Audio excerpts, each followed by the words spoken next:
The Raven by Edgar Allan Poe.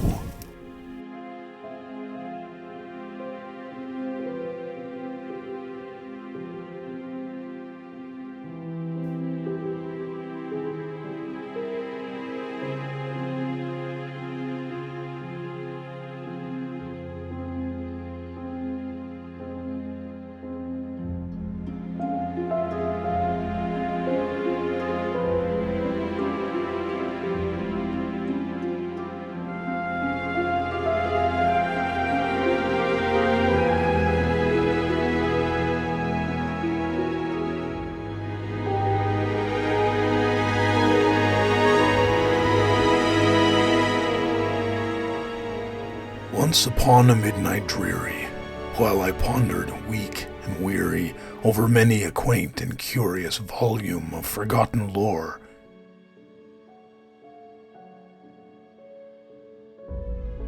while I nodded, nearly napping, suddenly there came a tapping, as of someone gently rapping at my chamber door.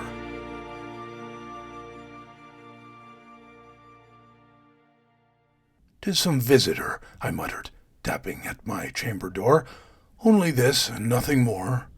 And each separate dying ember wrought its ghost upon the floor. Eagerly I wished the morrow, vainly had sought to borrow from my book's surcease of sorrow, sorrow for the lost Lenore, for the rare and radiant maiden whom the angels name Lenore, nameless here forevermore. And the silken, sad, uncertain rustling of each purple curtain thrilled me, filled me with fantastic terrors never felt before, so that now, to still the beating of my heart, I stood repeating, "'Tis some visitor entreating entrance at my chamber door."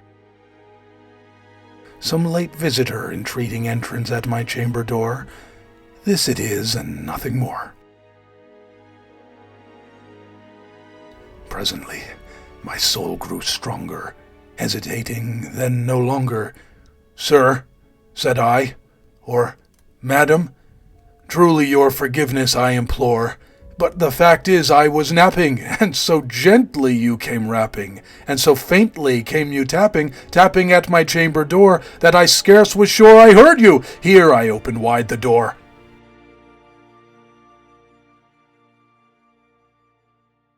Darkness there, and nothing more. Deep into that darkness peering, long I stood there wondering, fearing, doubting, dreaming dreams no mortal has ever dared to dream before. But the silence was unbroken, and the stillness gave no token, and the only word there spoken was the whispered word, "Lenore." Thus I whispered, and in echo murmured back the word, "Lenore, Lenore, Lenore." Merely this, and nothing more. Back into the chamber turning, all my soul within me burning, soon again I heard a tapping, something louder than before. "Surely," said I, "surely that is something at my window lattice. Let me see, then, what thereat is, and this mystery explore. Let my heart be still a moment, and this mystery explore. 'Tis the wind, and nothing more." Open here I flung the shutter, when, with many a flirt and flutter, in there stepped a stately raven of the saintly days of yore. Not the least obeisance made he, not a minute stopped or stayed he, but with mien of lord or lady, perched above my chamber door, perched upon a bust of Pallas, just above my chamber door, perched, and sat, and nothing more.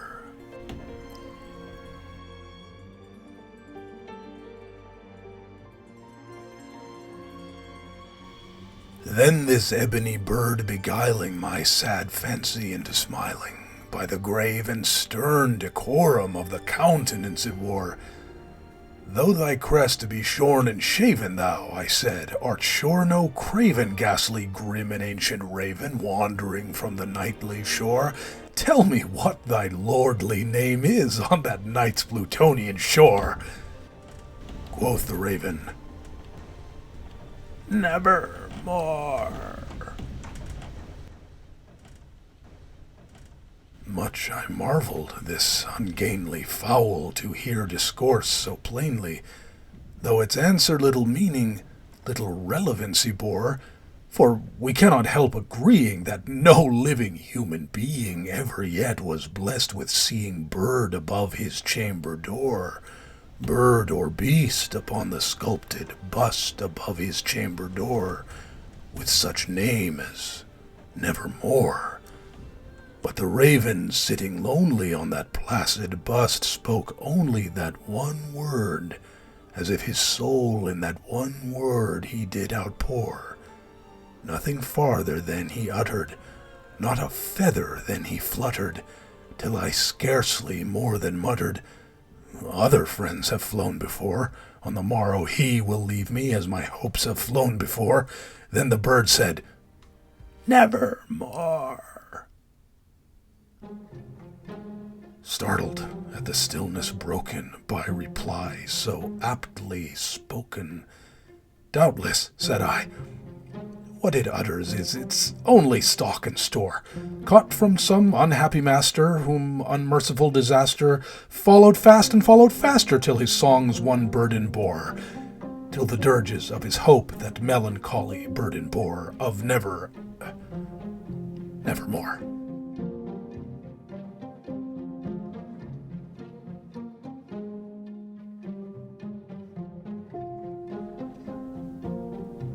But the raven still beguiling all my sad soul into smiling, straight I wheeled a cushioned seat in front of bird and bust and door. Then, upon the velvet sinking, I betook myself to linking fancy unto fancy, thinking what this ominous bird of yore, what this grim, ungainly, ghastly, gaunt, and ominous bird of yore meant in croaking nevermore.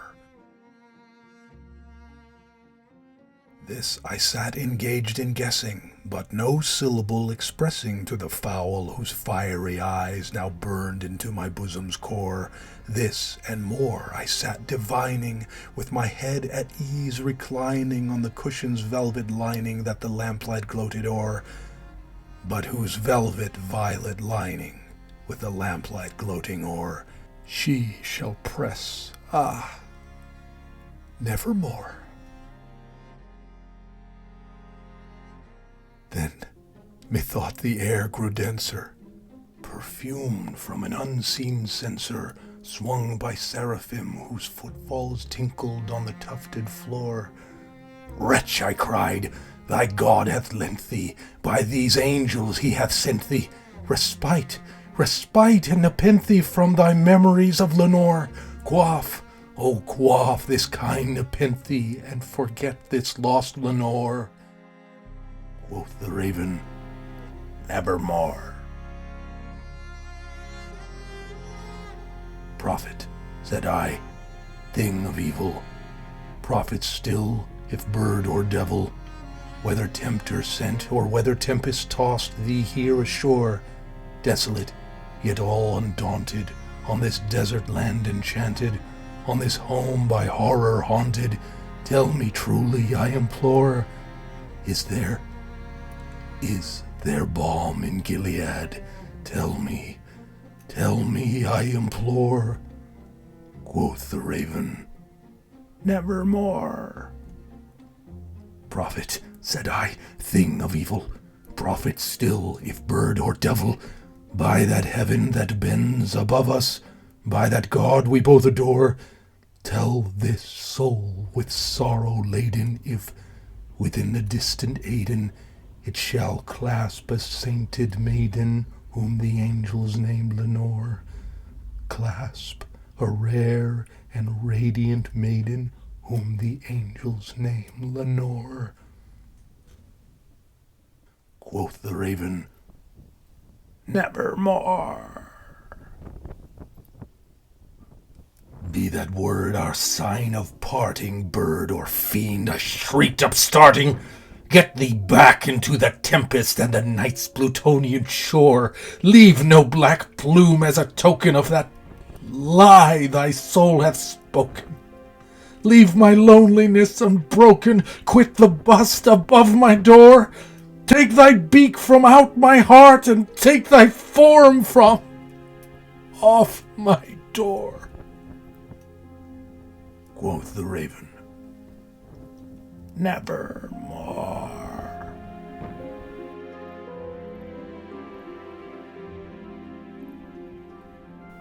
And the raven, never flitting, still is sitting, still is sitting on the pallid bust of Pallas just above my chamber door.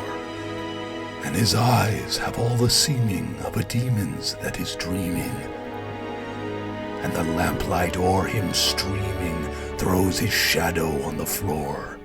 And my soul from out that shadow that lies floating on the floor shall be lifted nevermore.